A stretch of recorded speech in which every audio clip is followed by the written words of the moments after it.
Are the iPhone XS and XS Max models overpriced? Tim Cook certainly doesn't seem to think so. He understands that they are expensive, but justifying that price tag in an interview, he actually gave some very viable points in his response to Good Morning America. And in this video, I wanted to discuss that. Are the iPhone XS and XS Max models justifiable at $1,000, $1,100, or $1,450? So the first point that he made that I wanted to discuss with you is just the usage per day and how much it costs to use an iPhone XS model. The way most people pay for these, as it turns out, is they do a deal with a carrier and they pay so much per month.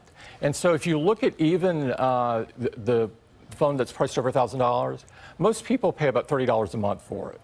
And so it's about $1 a day. So he said that for $1 a day, the iPhone XS and XS Max can roughly be yours. This is with the upgrade plans, $30 a month, what most people typically pay over a 2-year span. The iPhone XS comes down to $1 a day, and that's not bad at all. Considering some people spend $5 a day on coffee, you buy an app here, you go into the store, you buy some random junk for a few dollars. $1 a day doesn't seem bad at all. And it's something that I literally use for at least an hour, 2 hours a day. I don't even want to check screen time because it'll tell me something I don't want to see. But the amount of life and usage you get out of this phone is certainly worth more than $1. The question remains is, does it have to be an iPhone XS model? There are plenty of phones that at $400, $500 give you the same usage for even less per day, and it seems like a better value. So yes, I think that that point is a good point, but it can apply to a variety of devices at a variety of prices. And so, and if you look at it, the phone has replaced your digital camera. You don't have a separate one anymore. It's replaced your video camera. It's replaced your music player. It's replaced all of these different devices. It's replaced your video player. And so if you look at it, the phone has replaced your digital camera, it's replaced your video camera, it's replaced your music player, and it's replaced all of those different devices. Okay, first off, music player, I don't remember the last time I've used an MP3 player. It's always been a phone recently, so I don't think that one applies, period. But video camera and photo camera, sure. Phones are certainly improving their camera abilities, but it's never actually going to replace like a true DSLR or whatnot. But a point and shoot camera, sure, that can certainly replace it for many people. So that point I do see as being valid. It certainly could replace your digital camera. And actually this news just broke today regarding the new iPhones. The lens is a little bit wider versus the 10, so you might have some difficulty with cases if they're very tight.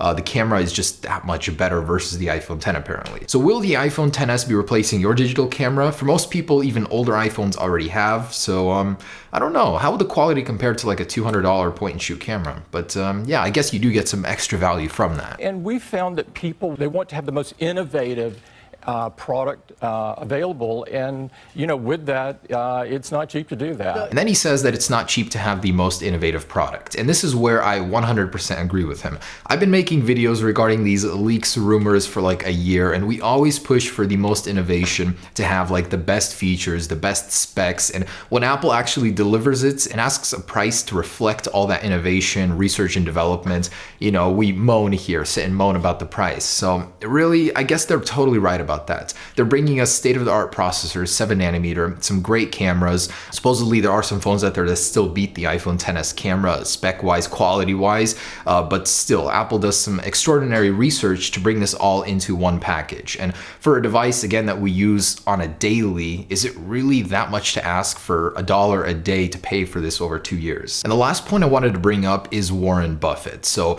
a couple weeks ago, he was interviewed with CNBC, and he actually gave a point that really made me step back and be like, wow, that is valid. I can't believe how much sense this makes. I don't know if you guys know, but Warren Buffett owns about 5% of the Apple company through purchasing stocks, and he keeps buying them up, just nonstop buying up lots and lots of Apple. And when they asked him about that, he said that he truly believed in Apple as like a cornerstone of technology. Everybody has it. Influence of Apple is so wide and far out that he thinks it's more than just about the numbers that Apple produces, the financial reports. For him, it's all about how ingrained Apple is in modern life and technology in general. And an interesting point to reflect that is he said he has an airplane that costs $1 million, but he'd rather use the iPhone. He'd rather give up that airplane than a $1,000 iPhone just because he gets more use out of it. And really thinking about his point, yeah, we do use this thing so much that $1,000 may not be that much if you really break it down. But again, that could apply to so many other varieties of phone. It doesn't necessarily have to be a $1,000 iPhone. You've often said you don't necessarily want to be the biggest, you want to be the best. We want to be the best. That's our objective. I know other people people want to sell the most. We've never been about selling the most. It's always selling the best. And the last thing Tim Cook says that really makes me respect him is that he said it's not about selling the most iPhones, it's about selling the best. Making the iPhone as good as possible and then selling it to the masses. Whoever wants to pay up that much money to have the best, you certainly can, and I totally respect him for that. So there it is regarding the prices of the iPhone XS and XS Max. You certainly will be getting the best that $1,000 can buy, but not if you have the year-old iPhone. You'd have to be upgrading from a while ago in order to take advantage of that full effect, full upgrade to the iPhone XS. So those are just my thoughts. I could definitely see how $1,000 could be justifiable for this phone if you have something really old, not something recent. So Apple certainly doesn't want you to be upgrading every year, I think, with the software upgrades, how they're making old phones more usable all the time. So I think that when you're ready to upgrade, you certainly will be getting your money's worth for $1,000, but it's not going to be a yearly upgrade thing, and I certainly think that Apple knows that. So there it is, guys, the iPhone XS and XS Max. Let me know your thoughts down below in the description. Are they truly overpriced? Is Tim Cook out of his mind, or is it somewhat justifiable with all the innovation that goes into these to charge that much money? Hope you enjoyed it, guys. Peace.